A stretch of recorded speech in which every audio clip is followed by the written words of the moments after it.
Hello, everyone. Welcome back to Late Night Meditation. I'm Lobby Clint, and it's great to be back. I hope everyone's been doing well. So let me say hello to everyone. Hello, Eric. Hello, Dad. Hi, Taylor. Hello, Patricia.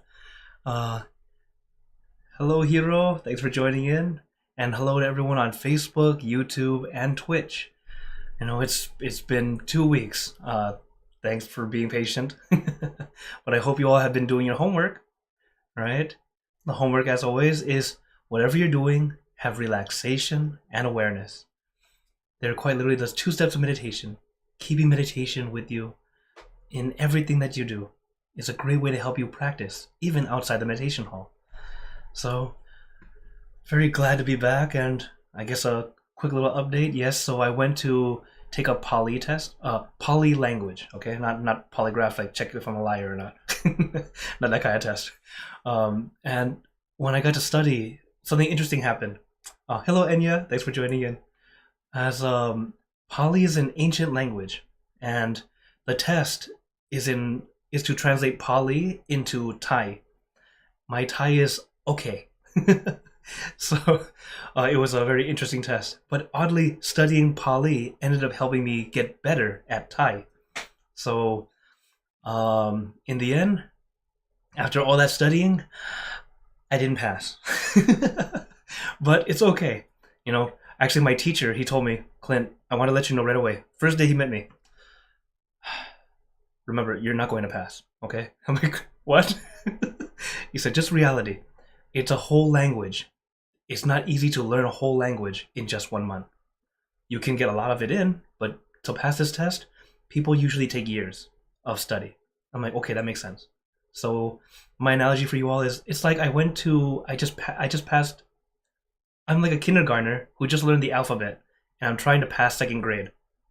That's pretty much my analogy. So yeah, that's happened. Oh, hello Andrew. Hi Ellen, and hello Sue on Facebook. Thanks for saying hi. And hello Ivy. Yes, thank you. So yeah, with that test, the thing is, it's a great first step, and I plan to continue studying. As luckily my teacher, he'll continue a study session that I can join once a week. So I'll continue to study and get more and more information. That way, next year, pass, and then continue on. But anyways, so also I got to see my family, my mom, my dad, my brother and sister. Got to see a lot of old friends from Azusa.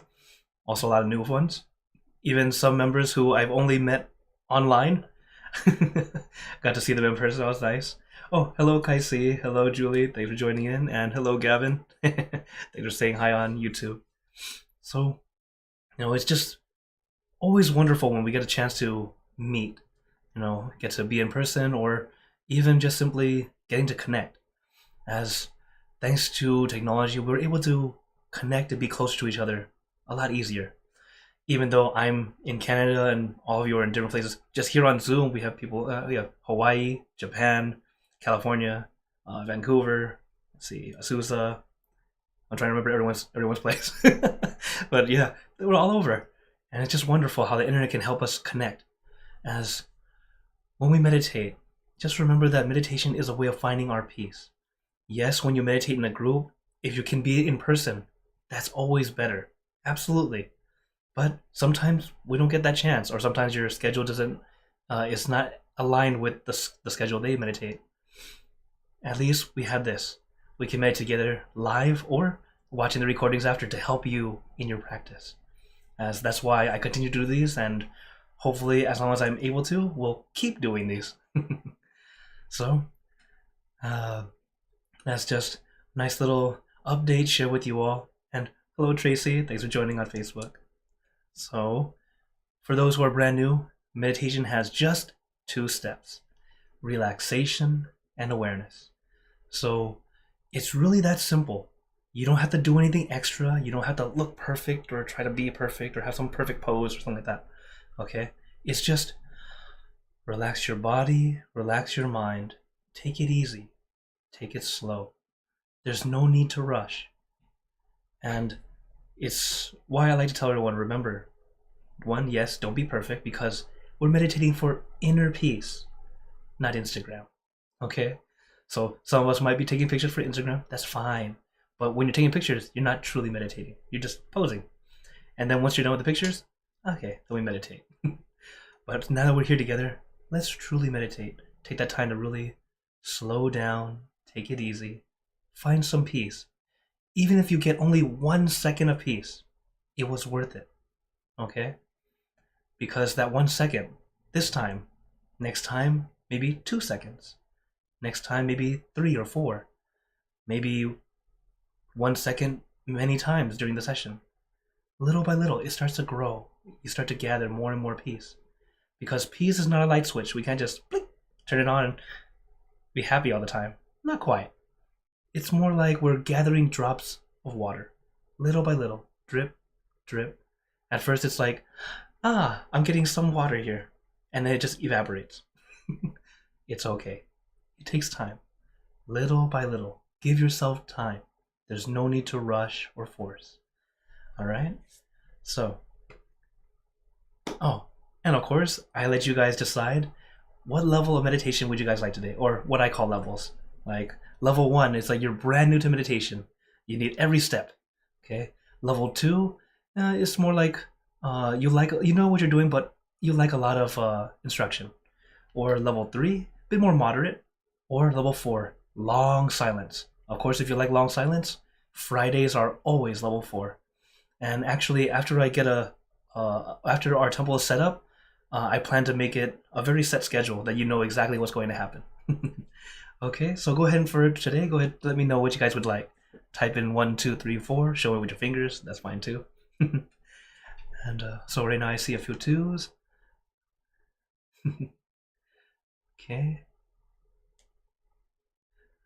All right.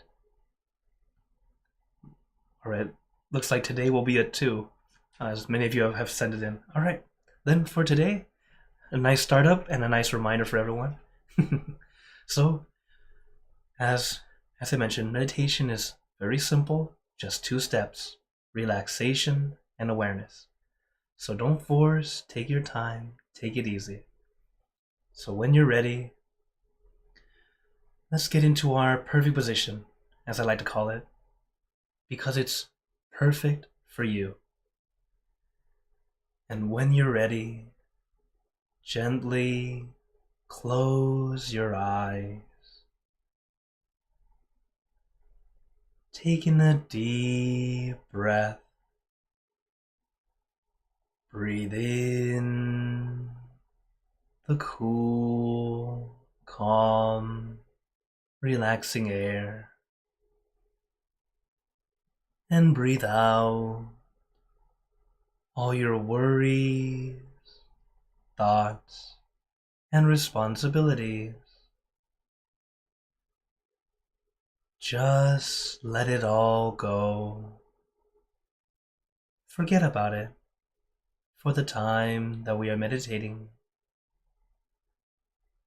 Just breathe in, breathe out.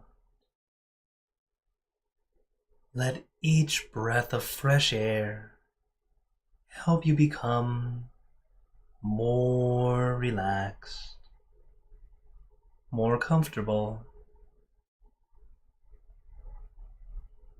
Taking a few more deep breaths, as this is a natural and easy way to relax. And once you are ready, you can return to normal breathing. And before we continue, remember to let go of all your expectations. Whatever you think or know is supposed to happen, forget about it. Let yourself feel as innocent as a child. No worries, no regrets, no responsibilities. Just innocent and free. Not a care in the world. We're all just relaxing with our friends.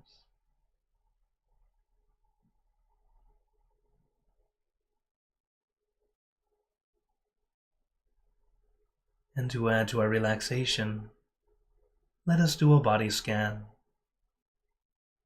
Relaxing from the top of your head down to the tips of your toes. And take your time. There's no need to rush or force.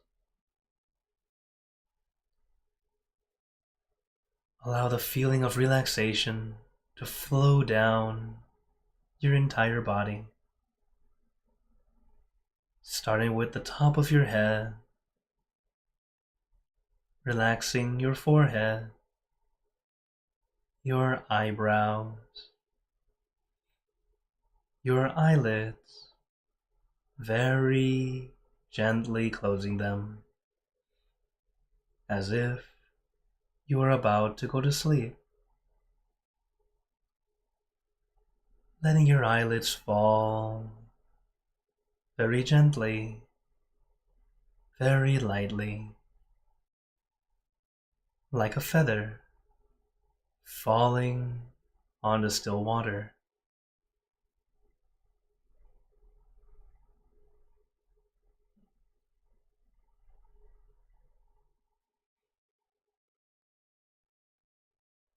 And allow the relaxation to flow down to your nose, your cheeks, your mouth, down to your chin,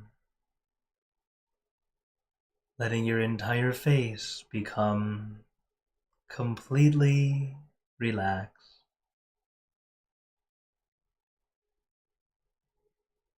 And allow the relaxation to flow down to your neck, your shoulders, allowing the muscles in your neck and your shoulders to feel light and loose, nice and comfortable.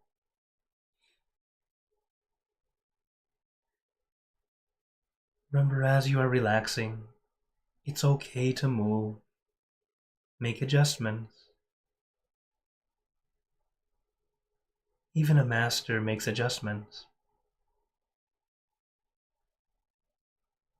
So don't feel like you're doing anything wrong. Allow your body to adjust.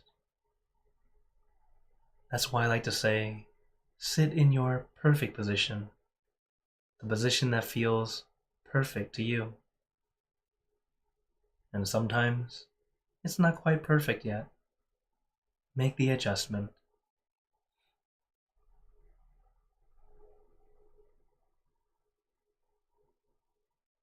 So relax your shoulders.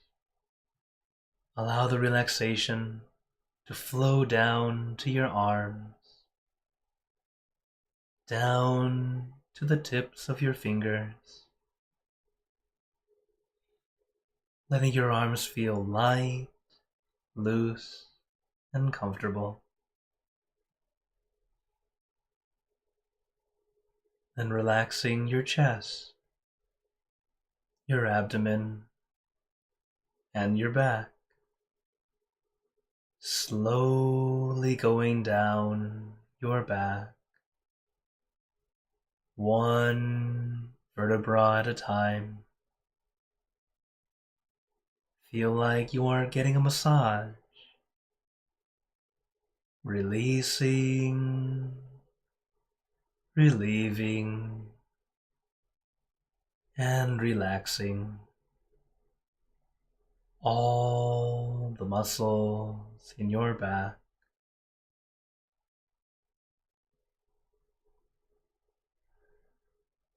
Allow that relaxation to flow down little by little, inch by inch, letting all the aches and pains melt away, leaving only comfort and relaxation all the way down your back.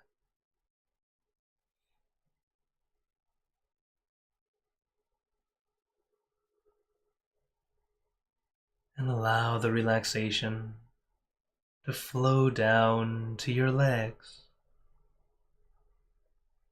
Let it trickle down from one muscle to the next, releasing and relaxing down to the tips of your toes.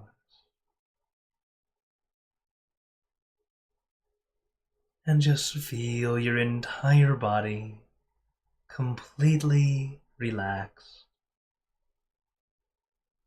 completely comfortable, feeling like you can sit like this forever or for as long as you'd like. As we know, the first step is relaxation. Allow your body to feel at ease, nice and comfortable. Anytime throughout the entire meditation, if you feel the need to adjust, feel free to do so.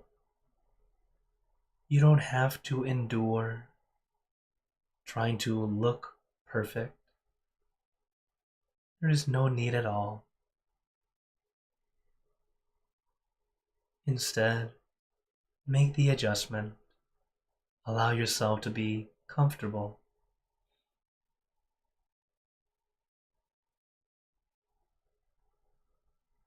Meditation should not be enduring.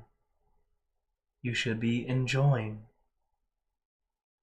An opportunity to really release, relax, enjoy.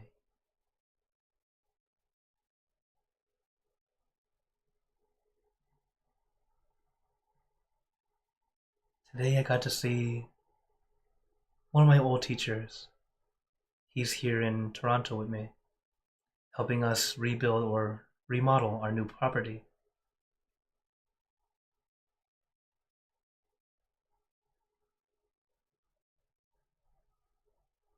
And he told me that whenever they're really exhausted or feeling very tired and need a break,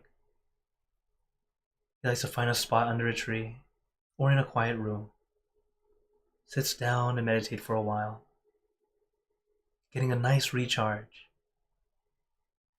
Then his mind is clear, his body is at ease, muscles are ready, and then he goes back and continues his work.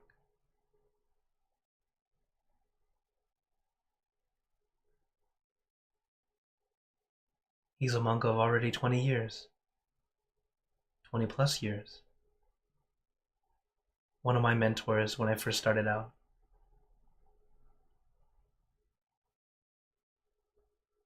We give you this wonderful tool, how to meditate, to recharge. It starts off physically relaxing, spiritually relaxing, and then it helps us energize. Energize from what? That peaceful energy within. So as we practice, take your time. It's not supposed to be forced. You don't have to look a certain way. Relax your body. Relax your mind. How we relax the mind is by helping our mind stay still. But of course, if I told you everyone stop thinking, almost immediately, you all start thinking, how do I stop thinking? So instead, we bring our mind down to just one thing. Something simple, easy, relaxing to you. I like the crystal ball or the full moon. But you can use anything at all. It can be an image, an object. It can be a feeling. It can even be a phrase or an idea. Allow yourself to bring it down to simply one thing.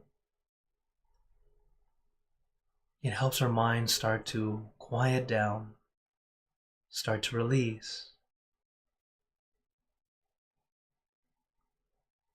Because the word meditation in English means to think, to contemplate. But the actual act of meditation is not to think.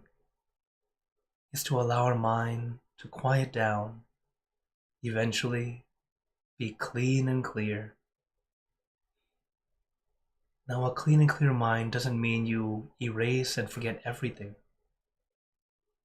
It's more like we are placing things down, not carrying them.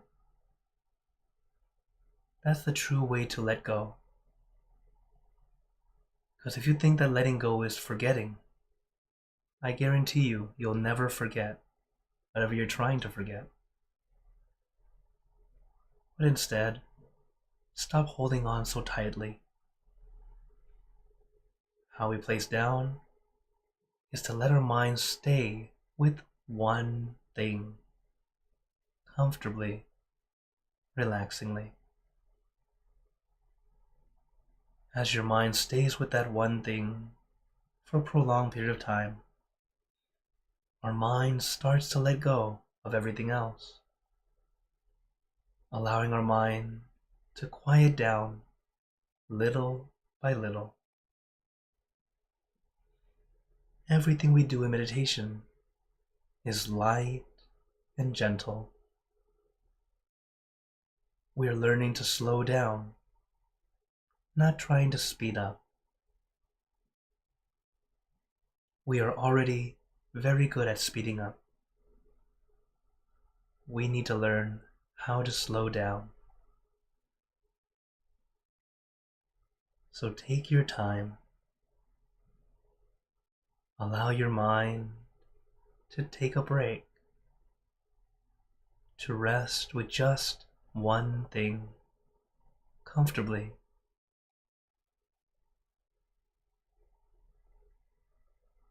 And as you let your mind rest with one thing, we have a center point or focus point. It's in the middle of your abdomen, about 2 finger widths above navel level, but inside. We call this the center. It's your center of gravity, the absolute center of your body. But as we practice, there's no need to physically try to find this point, not even mentally pushing it into the right place. Just know it's in there, around that area in your abdomen. That's good enough. When your mind becomes more calm and quiet and clear, the center becomes much more apparent. It's easier to get there without even trying. So just know your center is in your abdomen. That's good enough for our practice. And if you visualize, you might try visualizing at your center,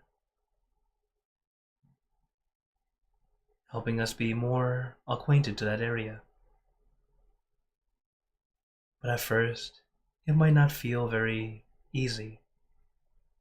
It might feel a little bit unnatural, and that's okay. You can visualize anywhere. For many of us, we like to visualize in front of us because we're so used to seeing with our eyes. But when it comes to meditation, we're not using our physical eyes to see. It is physically impossible for your eyes to see anything when you close your eyes. So how are you seeing anything? It is your mind's eye. Just like how we can think of something and picture it in our mind. It might not be very clear, but you can make out what it is. It doesn't need to be clear. As our mind becomes more calm and still and peaceful, everything falls into place the way it's supposed to. So as we practice together, don't necessarily try to see. It's more of a, if you see it, wonderful. You don't see anything, still good. Because seeing is not the goal, it is a bonus. Many meditators think that because they see, they feel good. But in reality, they see because they feel good.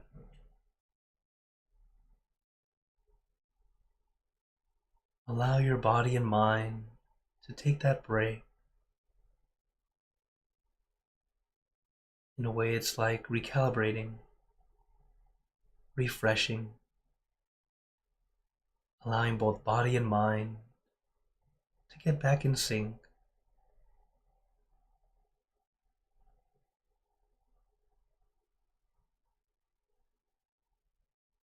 So take your time. Don't rush. Don't force. Relax your body. Relax your mind.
Now, let us continue in silence, letting our mind be calm, clear, and peaceful.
Now, Let us begin spreading loving kindness.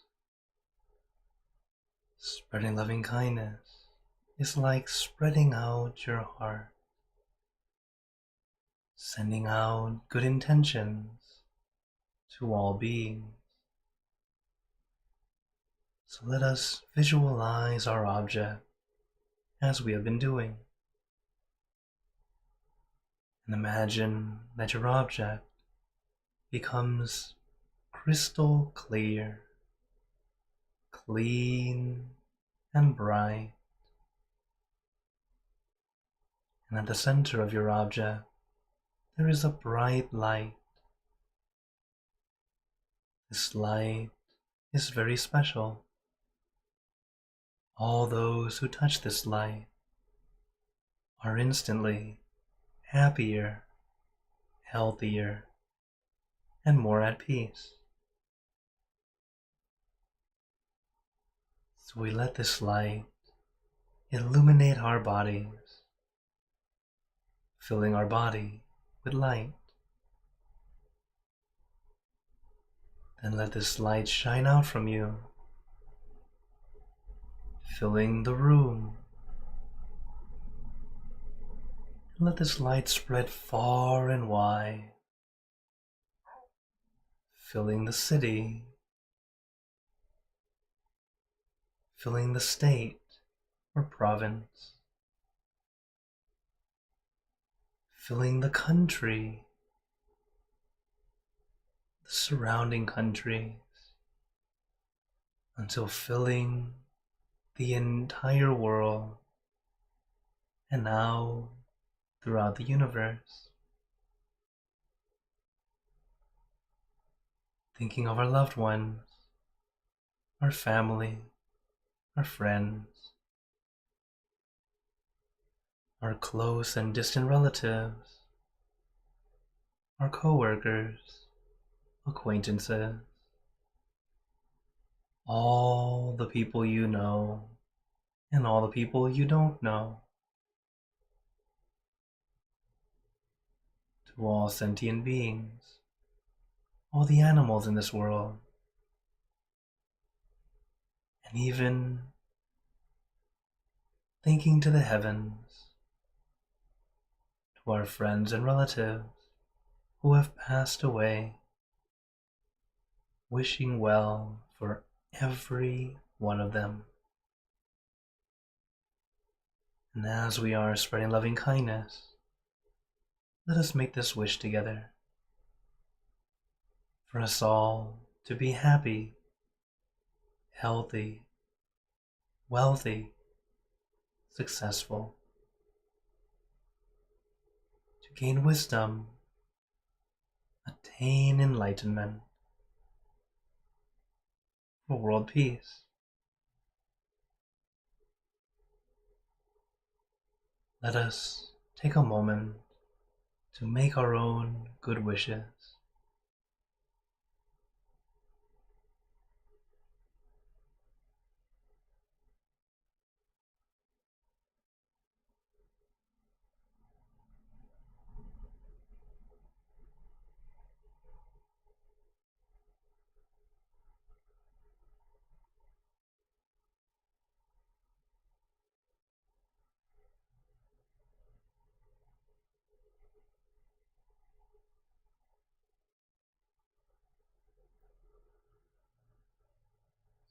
He Buddha Parapata Pacheka Nanchayang Palang Arahanta Nanchate Chinarakam Pantami Sapaso Sapaputa Nupavena Sapatama Nupavena Sapasangha Nupavena Sattha Soti Bhagwan Tute.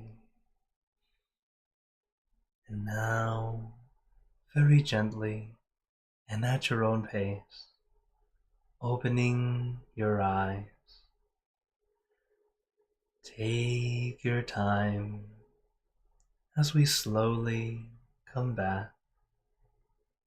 You can take in a few deep breaths, do a little stretch if you'd like, as we slowly come back.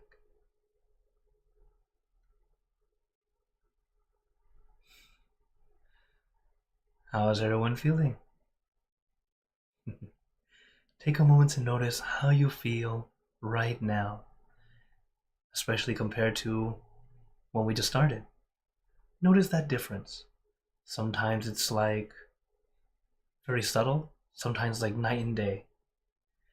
Each time we practice, it's good to notice how you're doing. Even if it's simply, oh, today I sat and I felt okay. Compared to last time, it was almost okay.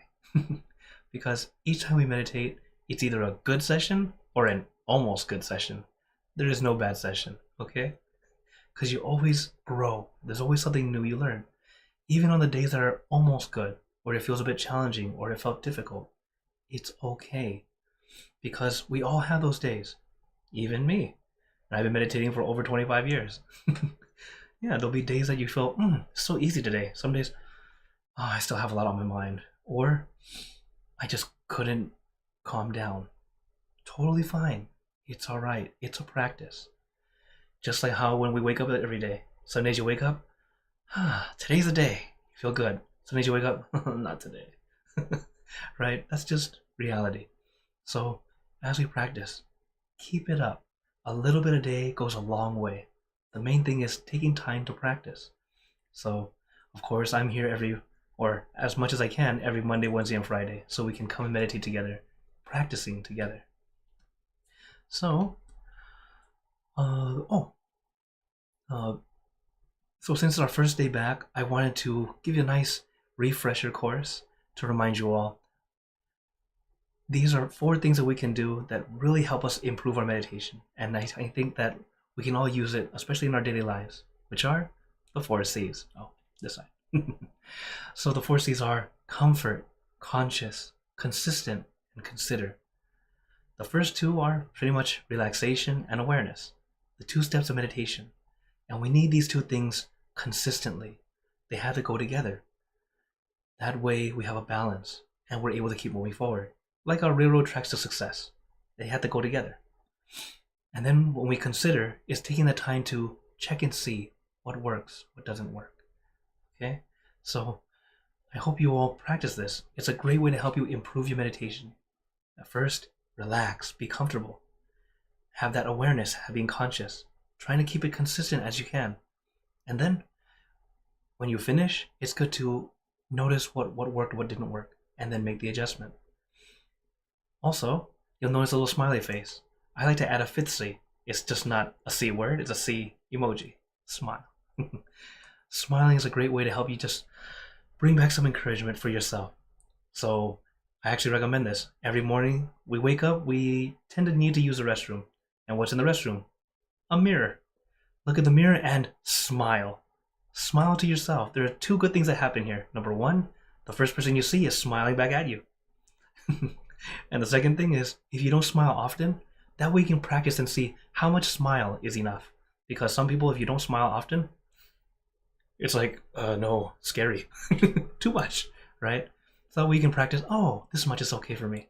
Sometimes you don't want to show your teeth, a grin is fine. This is a start, okay? Because the smile is really for you to kind of open you up, bring that good energy. And the thing is, when you have good energy, you can't help but share it. It just spreads out. So take that time to smile for yourself. When you're ready, you'll start to feel that energy come out. And the environment around you will continue to change also. So I hope you all practice it. All right? So again, comfort, conscious, consistent, consider, and then smile. Okay. So now I open the floor to you all. If anyone has any questions or wonders, feel free to. Actually, I see a question already or a couple questions on YouTube. Okay, so let's start with YouTube. Well, let me say hello to everyone first who I missed. Hello, Hakuzo. Hello, Freedom. Hello, Knockout. And hello, Josh on YouTube. And hello, Shell and Amit on Facebook.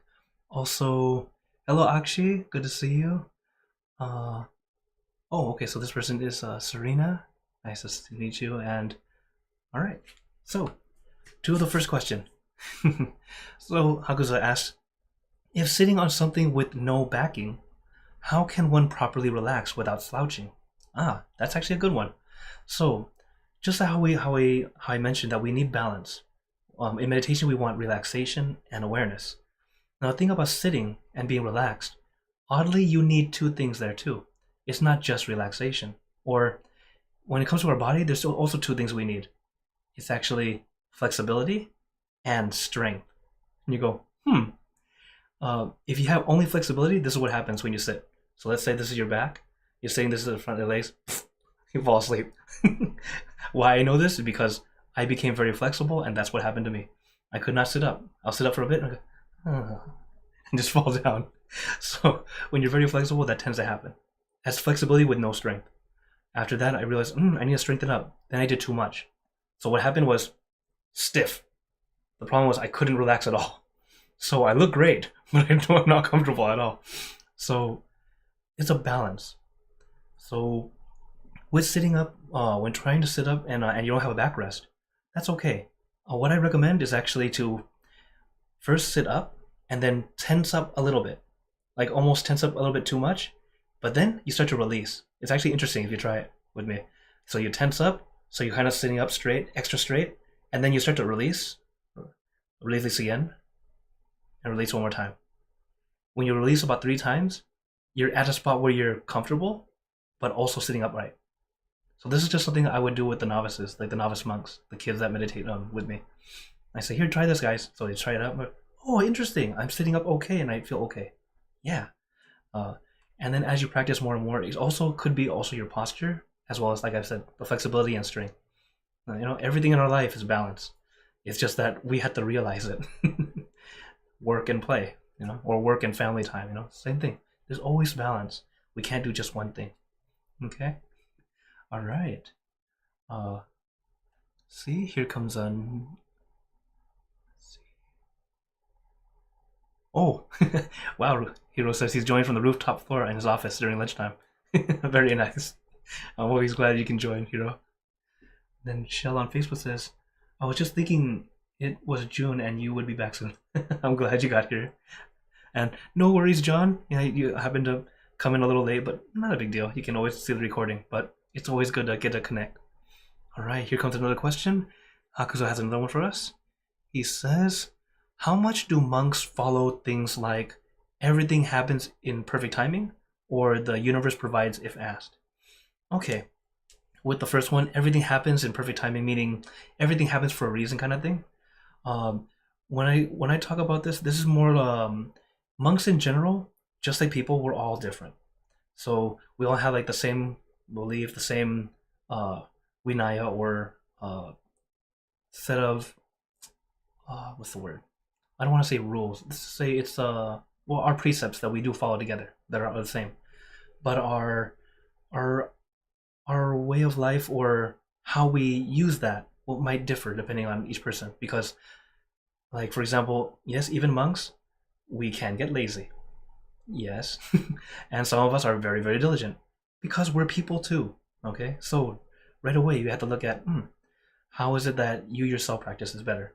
So for me, I can talk about myself.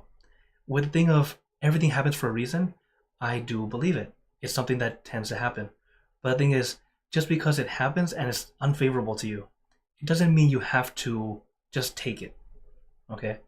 Like for example, let's say there's something happening or negativity from someone coming toward you. The thing is, the negativity will be there anyway because they're already sending it. But you don't have to accept and keep it. Okay? That adds negativity to yourself. So instead, whatever is coming, we deal with it as we go. If it's just simply words and they can just float by, yeah, they hurt as they're coming by, but you don't hold on to it. Just let it go. As monks, we're better at it. We've been practicing more. We're not perfect either. It still hurts, but it passes by a lot easier because we've been training more. Or really, if they continue training, that's the better word. So me, I'm always glad when I get to chat with my friends. They're like, hey, OP, you're doing this a little weird. Like my closer friends will tell me if they see something that is a little different that I'm not doing, or I'm doing. Let's say if I'm starting to go stepping backward. So I have friends like that too. I hope you all do because we're all working on getting better. So if you have a good advisor that would help you, keep them close. So that's with that one. And then the six, the universe provides if asked. This one is similar to manifestation. In Buddhism, we call it aditan. It means to make a wish or resolution. So whenever you do goodness or any act of kindness, or even after we meditate, it's okay to make a mini wish, kind of like, may the power of this goodness bring me, just like how I give the blessing at the end, just like, oh, may it bring good health, bring wealth, bring good friends. This is it's a way of kind of sending out to the universe, and then using your good energy to kind of bring it close to us. It does happen. It's really up to how much we're able to generate. At first, we might not generate much. It's okay. We're starting somewhere. But as you start to gain more and more peace within yourself, you start to do more good things. Like in Buddhism, we believe in karma. The good things you do brings goodness. We also call that bun, or merit. Then there's the demerit, or sin, we could say. Pretty much anything we do that's negative, that hurts others, or harms yourself also. So we do what we can to do the best we can. We're human. We're not perfect, including myself. Okay? I do what I can. I still make mistakes.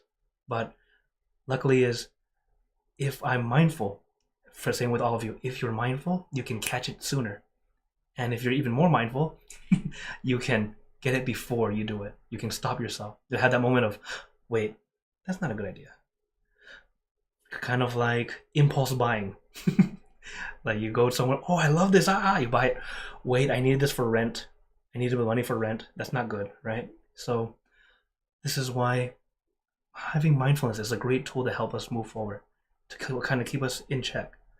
But like eating, we tend to be very mindful after we've already finished. So it's a little late. So this is why we're always practicing. Take your time and don't beat yourself up about it. We're all human. We're not perfect. We're going to make mistakes. We're going to fall a lot before we're able to continue on the path easily. So, little by little. Okay. Another question. Thank you, Kakiso, as always, giving the questions, and it seems like you were holding it in for a while. Another question he has is, are there sacred or special numbers to monks, like in numerology? For monks in general, or let's say in Buddhism, we don't necessarily have special numbers, although numbers that do tend to pop up a lot are 3 and 7. I'm not giving you lottery numbers, okay, everyone? I'm just saying 3 and 7 tends to come up a lot. Like, for example, when the Buddha was born, he was able to take 7 steps. Do you know any baby that can walk? Craziness, right? Or the Tripitaka. Actually, many religions use something like this. Or no, I'm sorry, not the Tripitaka. The Triple Gems is the Buddha, the Dhamma, and the Sangha. Buddha as in the teacher, Dhamma, the teaching, Sangha, the disciples, the students who help share. So yeah, those would be the two main numbers that I would recommend, or at least that I'd say that is in Buddhism a lot. And then if you go into some Buddhist superstition, odd numbers tend to be good, and even tend to be not necessarily bad, but not as good. Let's go with that.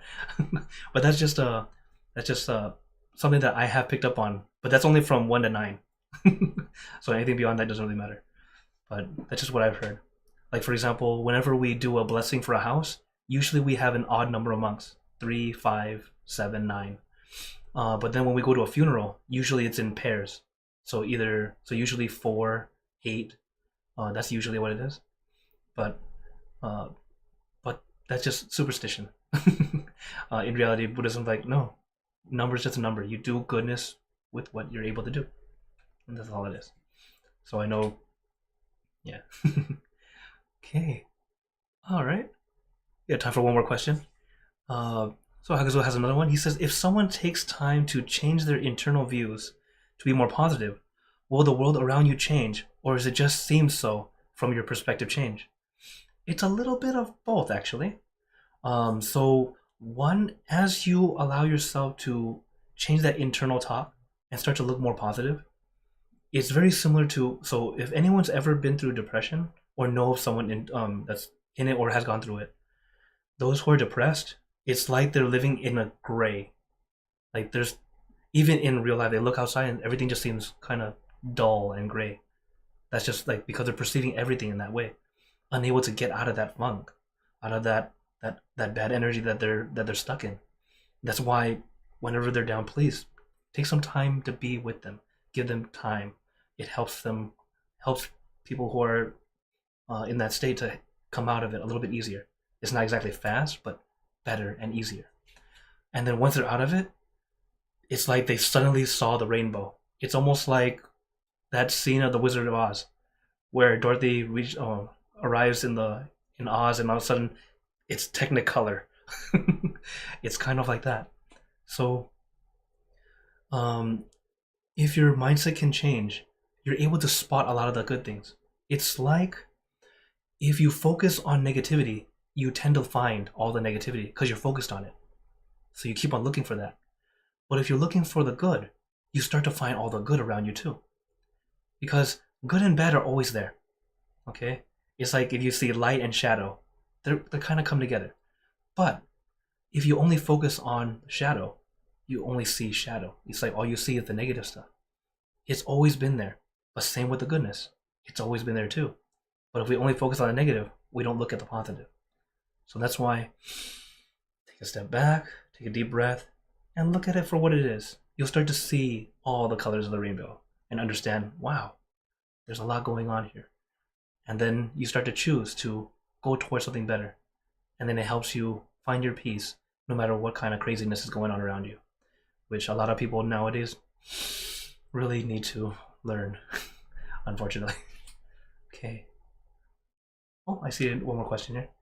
All right. Thank you, Hakuzo. So Julie says, did your dad cook for you? Yes, of course. Yes. So yeah, Julie's saying that because I talked to her before, where whenever I go home, my family, my dad's kind of a home cook. My brother's quite good too, so they always love to make food at home. And I happen to like broccoli. I like a lot of broccoli. It's like my favorite vegetable. So everyone's like, huh, yeah, since I was a kid. So then my dish would be like half broccoli and then plus whatever the protein or whatever it is that they made. So yeah, just a little fun stuff. So as now time has come to an end, I want to keep going, but this has been a wonderful welcome back, and I hope you all keep up your practice, because the meditation, you do it for you, all right? You're not doing it for me. You will find peace, you'll find some calm, helping you deal with whatever's going on, as well as help you be healthier. And of course, as you're healthier, happier, you also look younger. So I hope you all keep up your practice, all right? So before we go, I'd like to give you all a blessing. May you all be blessed with happiness, good health, wealth, success in your lives. May you be surrounded by good friends who will always guide you into light in times of darkness and in times of need. And when you close your eyes to meditate, may you attain inner peace easily and quickly in every lifetime. So thank you again, everyone. Have a wonderful day or night wherever you're watching from. And remember, a smile a day keeps the stress away. So everyone, keep smiling and let's brighten up the world together. So for everyone on YouTube, Facebook, and Twitch, see you guys next time. For those on Zoom, feel free to stay longer. We can chat some more. Take care, everyone.